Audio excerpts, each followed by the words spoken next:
select the correct statements from the following. A. Atoms of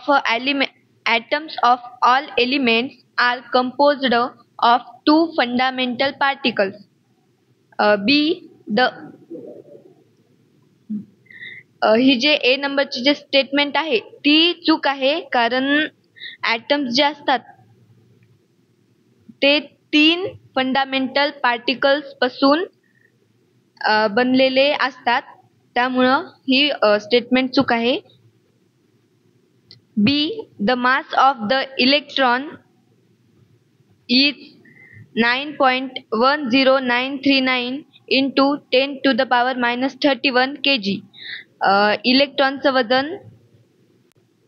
The mass of the electron is 9.10939. Select the correct statement from the following. खालीलपैकी बरोबर statement शोधायची आहे. ए आहे पहिली statement. atoms of all elements are composed of two fundamental particles.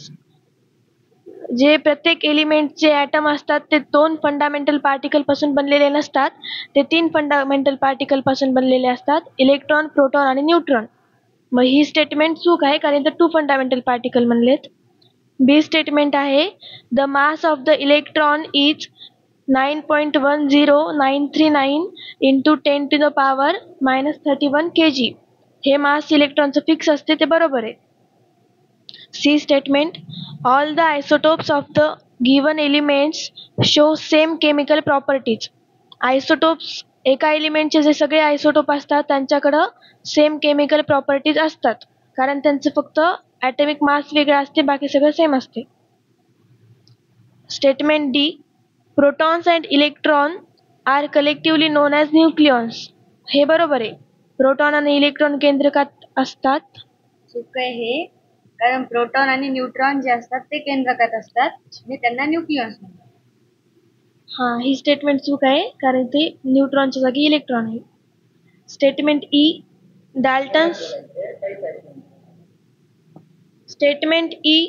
Dalton's atomic theory regarded the atom as an ultimate particle of matter.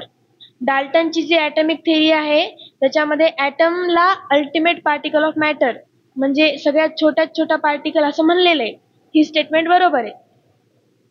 मग पहिली statement चूक आहे, दुसरी, तिसरी म्हणजे बी, सी आणि ई ह्या 3 स्टेटमेंट बरोबर आहेत.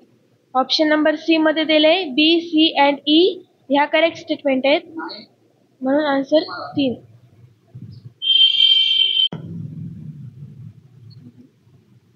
The pairs which illustrate the law of multiple proportions is option number 1 PH3 and HCl. यांना ते मल्टिपल प्रपोर्शनचा लॉ लागू होत नाही.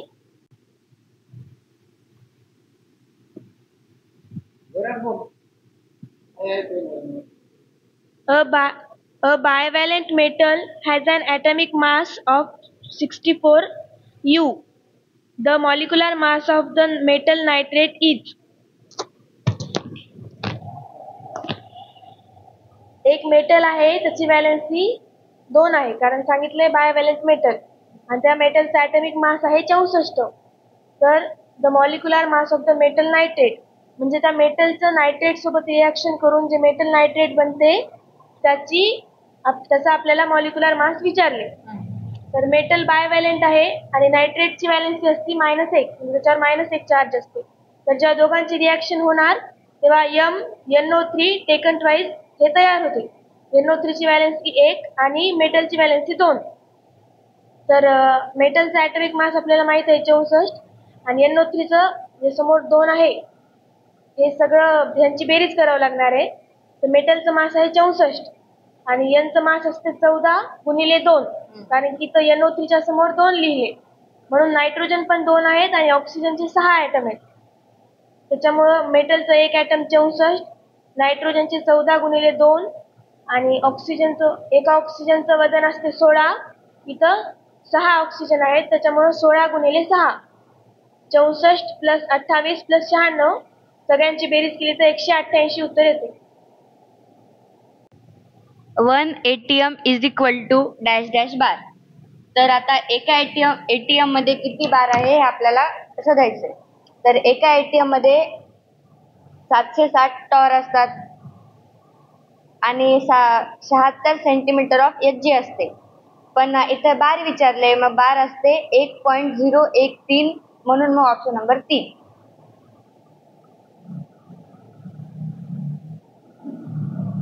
A scientific instrument used to measure air pressure is called. तर हे दिलेलं आहे, त्याचा आन्सर आहे बॅरोमीटर.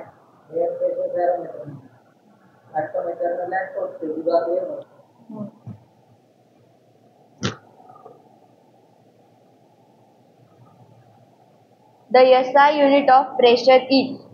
तर प्रेशरचं SI युनिट काय असते? पास्कल. बाकी हे दुसरे युनिट, म्हणजे प्रेशरचे युनिट पण SI युनिट नाही.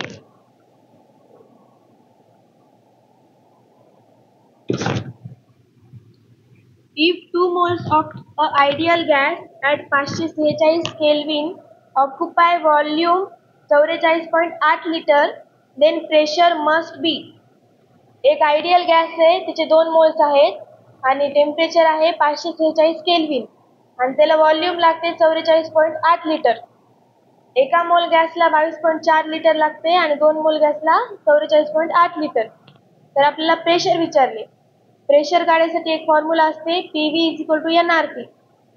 प्रेशर काढायचंय, व्हॉल्यूम दिलंय, मोल्स पण दिलेत, N = मोल्स असतात, R कॉन्स्टंट आहे आणि टेम्परेचर पण दिलेलं आहे.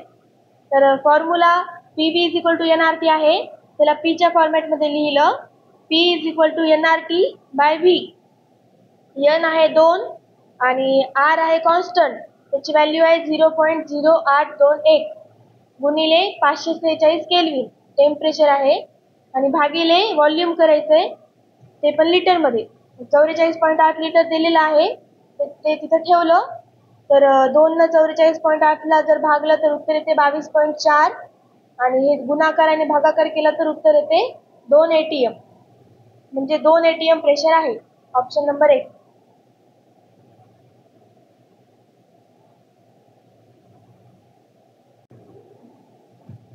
केस 1 बघा, त्याच्यामध्ये प्रेशर पास्कल मध्ये आहे, टेम्परेचर केल्विन मध्ये आहे आणि व्हॉल्यूम मीटरच्या घनामध्ये आहे.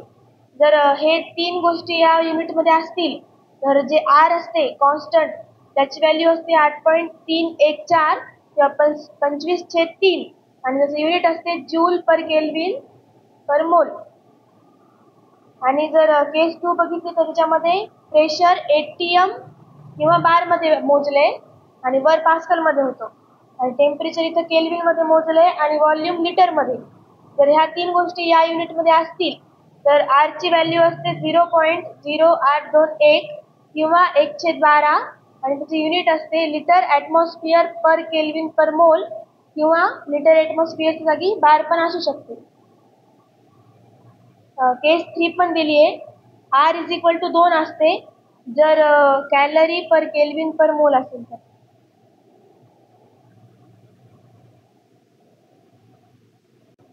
केस 3 मध्ये R = 2 कॅलरी पर केल्विन पर मोल. तर हे कसं आलं, तर P गुणिले V याचे डायमेन्शन एनर्जी सारखे असतात. तर मग त्याला आपण एनर्जीचं युनिट कॅलरी घेतलं आणि आपलं टेम्परेचर केल्विन मध्ये आणि इथं मोल आलंय, कारण given weight by molar mass केल्यावर मोल येतंय. मग ते सगळं करून याच्या जागी R ची व्हॅल्यू इथं 2 आहे. Total number of moles of oxygen atom in 3 litre O3 gas, O3 म्हणजे ozone, at 27 degree celsius and 8.21 ATM R. Number of moles विचारलेत ऑक्सिजन ॲटम्सचे.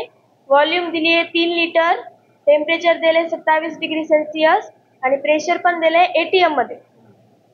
फॉर्म्युला काय, PV = NRT असते, पण त्याच्यामध्ये टेम्परेचर केल्विन मध्ये पाहिजे असते, प्रेशर लिटर मध्ये, व्हॉल्यूम लिटर मध्ये आणि प्रेशर ATM मध्ये पाहिजे असते. तर number of moles of O3 = PV/RT. हे फॉर्म्युला आहे. प्रेशर आहे 8.21 ATM गुणिले 3 गुणिले 100. 3 जे आहे ते व्हॉल्यूम आहे लिटर मध्ये आणि खाली R च्या जागी व्हॅल्यू ठेवली 0.0821 कारण की टेम्परेचर केल्विन मध्ये आहे आणि प्रेशर ATM मध्ये आहे त्याच्यामुळं. गुणिले T करायचं ना, T म्हणजे टेम्परेचर जे की आहे 300 kelvin.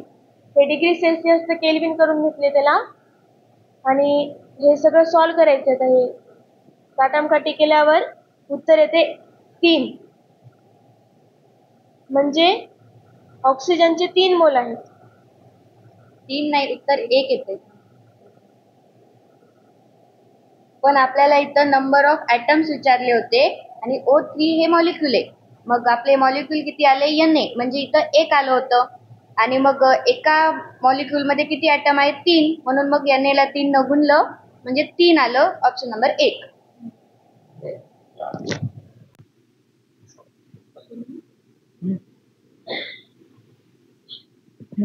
The vapor density of a gas A is twice that of gas B. VD तुम्हाला दिलं तर VD चा formula. If the molecular weight of B is m, जी दुसरी गॅस आहे त्याचा मॉलिक्युलर वेट दिले. The molecular weight of A तुम्हाला विचारलं. वेपर डेन्सिटी आणि मॉलिक्युलर मासचं काय रिलेशन असते? मॉलिक्युलर मासच्या वेपर डेन्सिटी कशी असते? अर्धी असते, आहे की नाही? तिथे बघा बाजूला दिले vapour density is equal to molecular mass by 2. जेवढं कोणाचं मॉलिक्युलर मास असो, समजा कोणा गॅसचं मॉलिक्युलर मास जसं ऑक्सिजनचं किती आहे 32, तर ऑक्सिजनची वेपर डेन्सिटी किती असते? 16. आता त्यांनी काय म्हटलं की एक गॅस ए आहे, एक गॅस बी आहे आणि गॅस एचं ट्वाईस आहे, म्हणजे ए दुप्पट आहे बीच्या. म्हणजे बीला जर 2 न गुणलं तर ते ए एवढं होतं का? तर म्हणून मग बीला बघा vapour density A is equal to 2 गुणिले वेपर डेन्सिटी बी लिहिलं, कारण ए दुप्पट आहे, कारण बी छोटा आहे. बीला 2 न गुणलं तर ते ए एवढं होते. पण एची वेपर डेन्सिटी म्हणजेच काय असते? एचं मॉलिक्युलर मास भागिले 2 आणि बीची वेपर डेन्सिटी काय असते? बीचं मॉलिक्युलर मास भागिले 2. ठीक आहे. तर मग आता जर तुम्ही इकडले भागाकारातले 2 तिकडे कशात नेले? गुणाकारात नेले, तर तिकडे ते वर ऑलरेडी 2 आहेत. 2 गुणिले 2 किती होते? 4.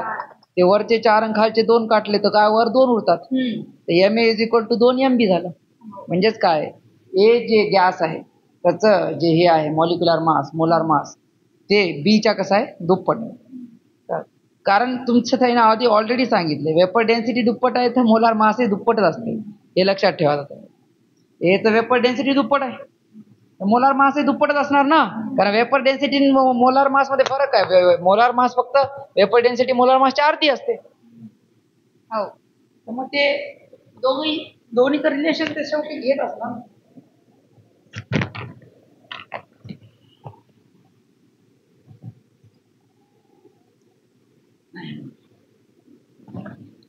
For an ideal gas, number of mole per liter in terms of its pressure, temperature and अच्छा, आयडियल गॅस साठी काय विचारले? नंबर ऑफ मोल्स विचारले. म्हणजे कशाचा फॉर्म्युला विचारलाय? n चा. पण त्याच्या पुढे काय लिहिले? पर लिटर विचारले. का पर लिटर म्हणजे भागाकारामध्ये कोण पाहिजे? व्हॉल्यूम. म्हणजेच n/v विचारले. PV is equal to nRT लिहायचं आणि एका साईडला n/v ठेवायचं, तर दुसऱ्या साईडला कोण उरते? P/RT. चालेल. कळलं का? ते प्रश्न कसा विचारलाय की एखादी आयडियल गॅस, पहिल्यांदा तर सांगितलं आयडियल गॅस आहे, तर तिथून तुम्हाला आयडियल गॅसवाला इक्वेशन आणायचं. PV is equal to nRT. त्यांनी म्हणले की नंबर ऑफ मोल्स म्हणजे n. तर नंबर ऑफ मोल्सचा फॉर्म्युला विचारला असता तर फक्त एका साईडला n ठेवला असतं, दुसऱ्या साईडला तुम्ही RT छेदात घेऊन गेला असतं, आहे की नाही? पण त्यानं म्हटलं की number of moles per litre of gas. Per litre, परचा अर्थ असते भागाकारामध्ये, छेदामध्ये व्हॉल्यूम आणायची, यांच्या छेदामध्ये व्हॉल्यूम आणली म्हणून. चला,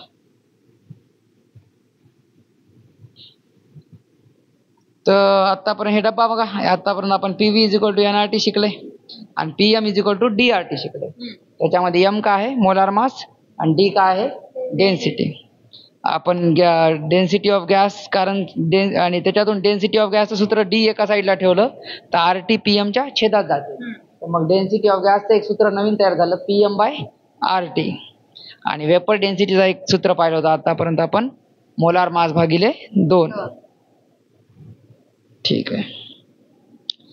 आता बघा इकडं P गुणिले V is equal to NRT वर दिसायले at constant temperature and N म्हणजे तुमचे मोल फिक्स म्हणजे गॅसची संख्या फिक्स और फिक्स्ड मास. बघा N फिक्स म्हणजे त्याचं मास फिक्स केलं ना. अरे वजन बदलल्यावर मोल बदलतात की नाही. फिक्स्ड मोल म्हणजेच फिक्स्ड मास. कधी कधी कारण फिक्स्ड मास हे शब्द वापरतात. तुमचं वजन तुम्ही फिक्स केलं म्हणजे बदलन झाले म्हणजे तुमचं N कॉन्स्टंट आणि कोण कॉन्स्टंट केलं यावेळेस T कॉन्स्टंट केले. कळलं का. तर बघा आता तुम्ही N कॉन्स्टंट आणि T कॉन्स्टंट आहे तर मग तिकडं फक्त कोण उरले. तिकडे N ही कॉन्स्टंट आहे आणि T कॉन्स्टंट आहे. ओके. आणि R तर कॉन्स्टंटच आहे. म्हणजे एक बाजू पूर्ण कॉन्स्टंट झालेली दिसायली का तुम्हाला.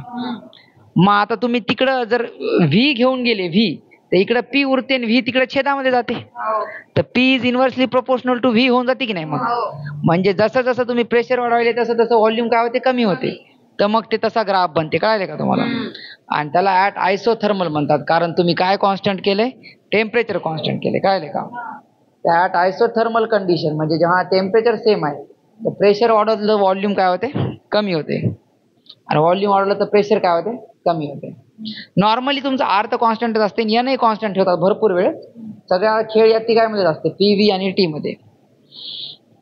तर यालाच कोणता लॉ म्हणतात बॉयल्स लॉ. बॉयल काय म्हटला होता की pressure is inversely proportional to volume. आणि आहेच बरोबरच आहे ना. तुमचं बघा तुम्ही जसं जसं प्रेशर वाढवाय प्रेशर कसं वाढवता एखाद्या गॅस तुम्ही पिस्टन मध्ये भरून वरून पिस्टन दाबता माहिती की नाही प्रेशरवर. तर पिस्टन दाबायले म्हणजे काय तुम्ही व्हॉल्यूम कमी करायले. अच्छा रूमचा त्या डब्याचा आकार छोटा करता ना तुम्ही आणि मग प्रेशर वाढते आणि व्हॉल्यूम कमी होते कारण डब्यातली गॅस तुम्ही नाही चेंज करत. तर N सेम आहे तापमान तुम्ही नाही चेंज करत तर काय T पण सेम आहे आणि R तर सेमच असते. R तर कधी बदलत नसते ते कॉन्स्टंटच आहे. तर आता या टाईपचे सगळे ग्राफ तुम्हाला बघायचे काय हे सगळे गॅसचे आयसोथर्मल किंवा मग ते तुमचे आता व्हॉल्यूम कधी आयसोकोरिक व्हॉल्यूम कॉन्स्टंट ठेवतात आयसोबारिक प्रेशर कॉन्स्टंट ठेवतात. ठीक आहे. आता वाटते प्रेशर वाढवलं तर व्हॉल्यूम कमी होते. हा तर प्रेशर इन्व्हर्सली प्रोपोर्शनल होतं व्हॉल्यूमला. हे बॉयल्स लॉ आहे. म्हणजे जेव्हा आपण प्रेशर वाढवतो तेव्हा व्हॉल्यूम कमी होते आणि मग प्रेशर कमी केलं तर व्हॉल्यूम वाढते कारण प्रेशर इन्व्हर्सली प्रोपोर्शनल कधी तेव्हा तेही सांगायचे तुम्ही की बाकी सगळ्या कॉन्स्टंट करून टाकायचं. हा काय काय नंबर ऑफ मोल्स टेम्परेचर आणि R तर कॉन्स्टंट. हा आणि जेव्हा कॉन्स्टंट टेम्परेचर असते त्याला आयसोथर्मल प्रोसेस म्हणतात. आणि आता जेव्हा आपण प्रेशर वाढवलं आणि व्हॉल्यूम कमी झाली किंवा प्रेशर कमी केला आणि व्हॉल्यूम वाढली तेव्हा टेम्परेचरही कॉन्स्टंट होतं आणि नंबर ऑफ मोल्स पण कॉन्स्टंट होते. मग आता at constant volume and moles P/T constant आहे. म्हणजेच P/T आता PV is equal to NRT होतं. मग P/T एका साईडला ठेवलं मग NR भागिले V हे कॉन्स्टंट आलं. चला आता सेकंड कंडिशन मध्ये आपण कॉन्स्टंट केले काय व्हॉल्यूमला कॉन्स्टंट केलं म्हणजे काय की आपण त्या डब्याचं जे आहे ज्या डब्यात आपली गॅस त्याचा काय आकारमान बदलत नाही जेवढा आहे तेवढंच ठेवतो आणि नंबर ऑफ मोल गॅस म्हणजे गॅसही कमी जास्त करत नाही.